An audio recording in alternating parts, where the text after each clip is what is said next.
guys, it's Kristen and welcome back to the Gold Project. Today is day 4 of my Konmari series clean out. If you've not checked out my first 3 videos, I will leave the links below. They go over my clothes, my shoes and accessories, and my books. Now today is all about paper. And before I get started with any of the information that I'm going over today, I want to explain something real fast. Now, you might wonder when you read the book why Marie Kondo suggests going in a specific order. Well, now that I'm on day 4, I understand.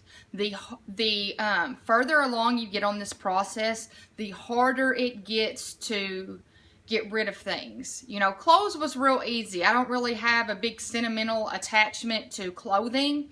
But when you get to the paper and greeting cards and special things that people have given you, it gets a little bit more difficult to let go of things.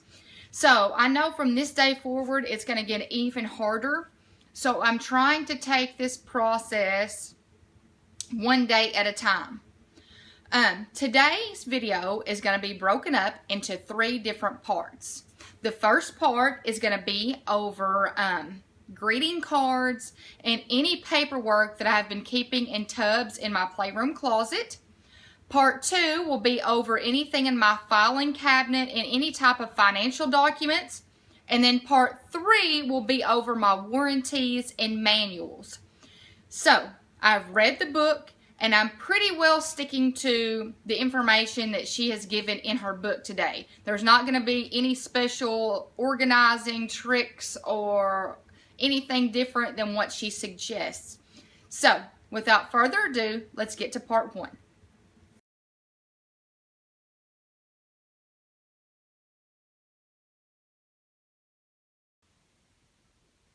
I have gone through the playroom closet and pulled out all of the paper that was in the closet. I'm hoping I did not forget anything.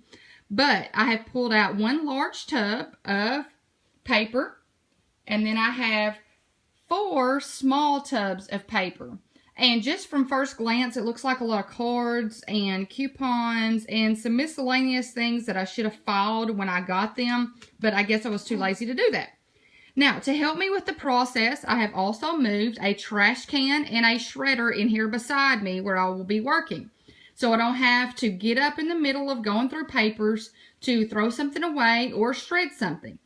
In addition to that, I have pulled out this black, basically portable filing system. I have made a blog post over this little system, and I will link that below. This little system is where I file all of Derek and Kate's cards, whether they are from me and their dad, their grandparents, their aunt and uncles, or teachers.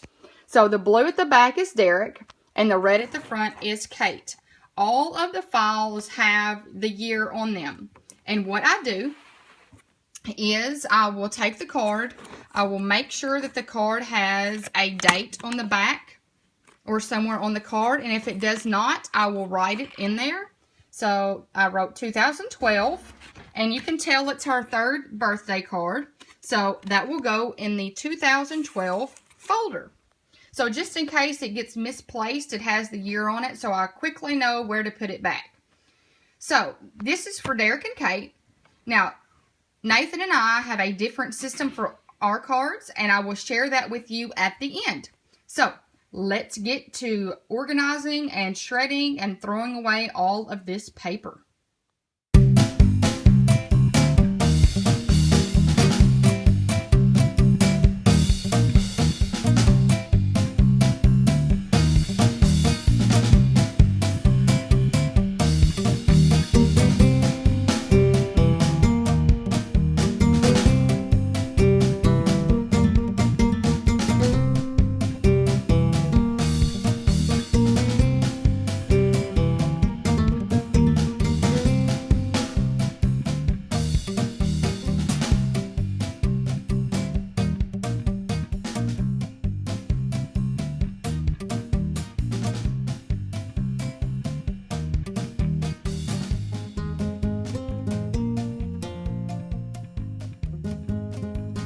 Alrighty, I have worked an hour and a half on the little piles that you just saw, and I have them all kind of separated out. I actually got one whole bag of trash just with miscellaneous papers that I'll explain towards the end of this video.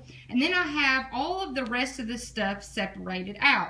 So I've got cards that I want to further look at, cards that my husband has to look at, things that kind of need to be filed in other places. These two things down here need to be filed in my kids' keepsake boxes, and a lot of their cards that I did not realize I hadn't put in the correct year are now organized and placed in the right year.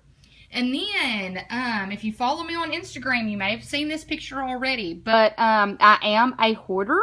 I hoard Bed Bath & Beyond coupons. Yes, and that is my stack of coupons at the moment. Now, if you did not know this, Bed Bath & Beyond coupons, really, Bella? Yes, once again, there is my cat. All right, let's try this one more time. My cat keeps wanting to jump in the video if y'all have not learned that from prior videos. Now, Bed Bath & Beyond coupons do not expire. They have an expiration date on the coupon, but if you take it to your local Bed Bath & Beyond, they will grant you the discount that is printed on the card, even if it is expired. And you can also use several coupons on one order. I think they told me that if you have 2 items and 2 coupons, you can have a coupon per item. So make sure you're not throwing those coupons away. Save them because you can use them anytime you want. Now, after part 1 of my paper clean out, I have 4 small clear bins that I can use for other areas of my house, and I have 1 larger bin to use around my house. And the white bin on the top was used in my book organization. I just have them kind of put together, and I'm going to put them in one little area until those bins are needed.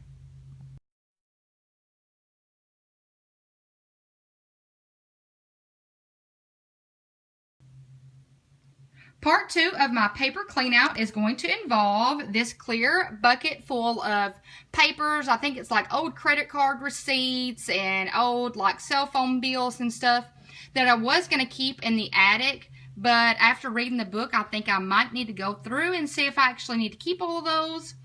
And my last drawer of my filing cabinet where I keep all of my bill statements and information. So I will go through these 2 areas, and then I'll come back with y'all and tell you what I kept and what I got rid of. A quick little update for you guys. I am still on part 2 of my paper clean out, and it's taking a little longer than anticipated because my shredder is overheating. I guess I'm making it work a little bit harder than it has to work on a normal basis, and every couple of minutes it's wanting to take a little break. All right, I am back again. I have finally finished part 2 of my paper clean out, and I now have 4 bags of trash.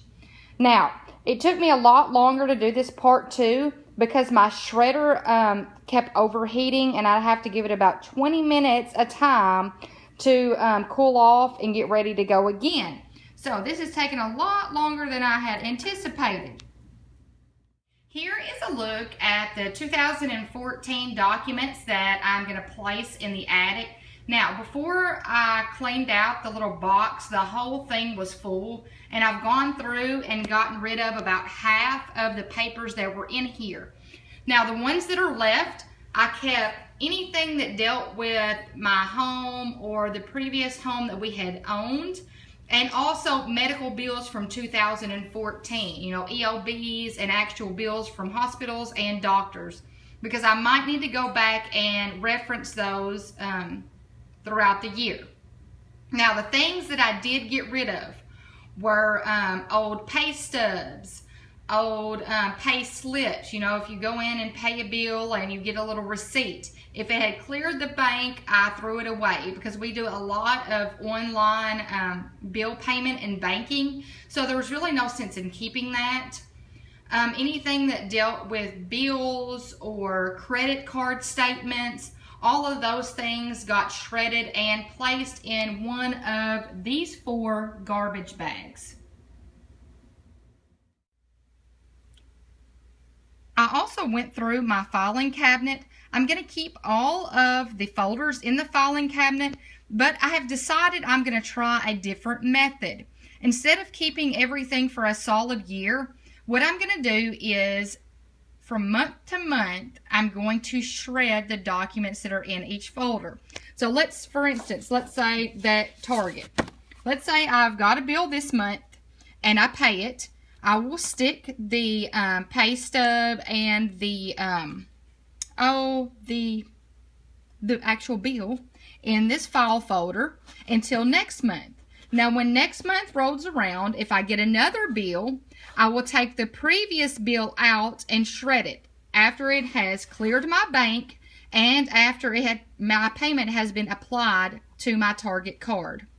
So I think that's going to be a lot better way of organizing my bills and keeping down the clutter, the paper clutter in my house. Because most of our bills, we do bill payment online. So anytime we need to check a statement or see how much we paid from month to month, we can always go online and check that out. There's no sense in keeping extra papers hanging around your house if you don't need them.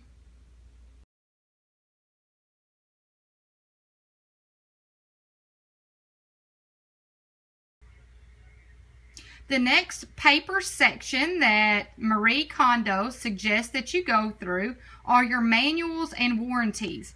I've pulled out my manuals and I'm going to go through each sheet and determine which ones I need to keep and which ones I need to throw away. I just finished going through my warranties and manuals, and this is the stack that I'm getting rid of. Now, the binder that I had all of my manuals and warranties in wasn't very thick to begin with. So that stack is pretty reasonable for the amount of paper that I was keeping in the binder. Now, the things that I decided to keep in here are my washer and dryer installation packets, just in case something happens and we don't want to go and hunt on the internet to find something. Also, we have a little safe in our house, and I've got that paperwork in here that has the code and all of that on it, so I want to make sure to keep that. And the last thing that I'm keeping is our playset directions. Now you might be wondering, why in the world would she keep a playset installation manual? Because our playset is actually in pieces right now, because we moved in January and we have not put it back together yet. So this will be really, really helpful when we go to put that back together this summer. The last thing that I want to do on this video is kind of explain the information and the thought process that I went through on each part. I will break this up into 3 parts. Part 1 that dealt with the greeting cards and the paperwork in the playroom closet. I kept all greeting cards with special messages inside. If somebody took the time to write some special message to me or my family members, I kept those because I am a big person for writing messages inside of cards. You know, when somebody gives you a card and they took that extra time to sit down and think about what they wanted to write to you, I just think that's amazing. Now, if somebody just got some random card and just threw their name at the bottom and no thought went into it, I got rid of all of those. Okay, number 2, I kept cards from parents or grandparents. So, you saw during part 1, each one of my children have a box for their greeting cards, and each one has a file folder with the year. So any cards that we give our kids or any cards that their grandparents or aunts or uncles give them, I put the date on the back and I slide it in the appropriate dated file. Because when they get older, I think they might want to look back and see what cards they got on their 1st birthday, on their 10th birthday. So I keep all of those in their closet. Now also, I kept all of the cards to and from my husband. And the same thing for him. All of the cards that I gave him, I kept. I will show you how I store those in just a little bit because I forgot that I did not show you that during part 1. And any other cards I just got rid of. I know you might think that's horrible, but it had gotten to where we had so many tubs of cards and I just didn't have the storage space for them. So I got rid of them. Now, let's get to the organizing of my husband's cards and my cards from each other. Now, I will link the blog post to this below. But a few years ago, what I did was I purchased these little Avery binders from, I think it was Staples. And then I purchased these small 5.5 by 8.5 sheet protectors. Now, what I have done is I've gone inside, and right now I have 2 binders. I have one that dates back from 1998 to 2009, and then I have one from 2010 to 2017. So after 2017, I will start this whole process over with a new binder. But I have kept every card and note that he has given me since 1998, and the same goes for him. So what I have done was I have gone through and I got these little 5.5 by 8.5 dividers, and I just put the year on the top. So this is 98 to 99, and then it just has a sleeve, and every card, if it will fit in a sleeve, goes inside, and I make sure that I have the date written on them. And the same goes for the other one. You know, I just think it will be so special when we get older to go back and say, you know, I wonder what we gave each other in 1998. And also for our kids. I mean, how special will it be when, you know, we turn, 50 or 60 and we're able to hand these to our kids to show them, where our relationship started. So these are really special to me, and I keep them out of the reach of my kids. Okay, part 2. Part 2 was where I really had to rely on Marie Kondo's book. I kept flipping back and forth, reading and rereading, because I was scared I was going to get rid of some kind of documents that I would need, or I was going to keep some kind of documents that I really didn't need to keep. So I made sure to read over and over again her book for that section. Now, part 2 dealt with my filing cabinet and financial documents. I got rid of credit card statements,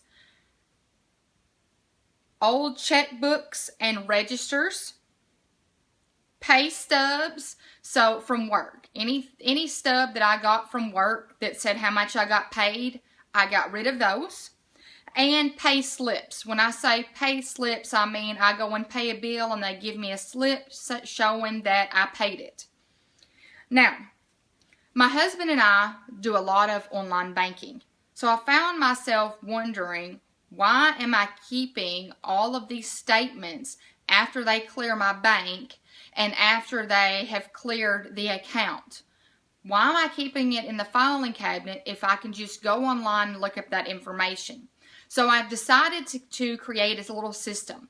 So after I pay a bill, I will place that statement in the correct folder in my filing cabinet.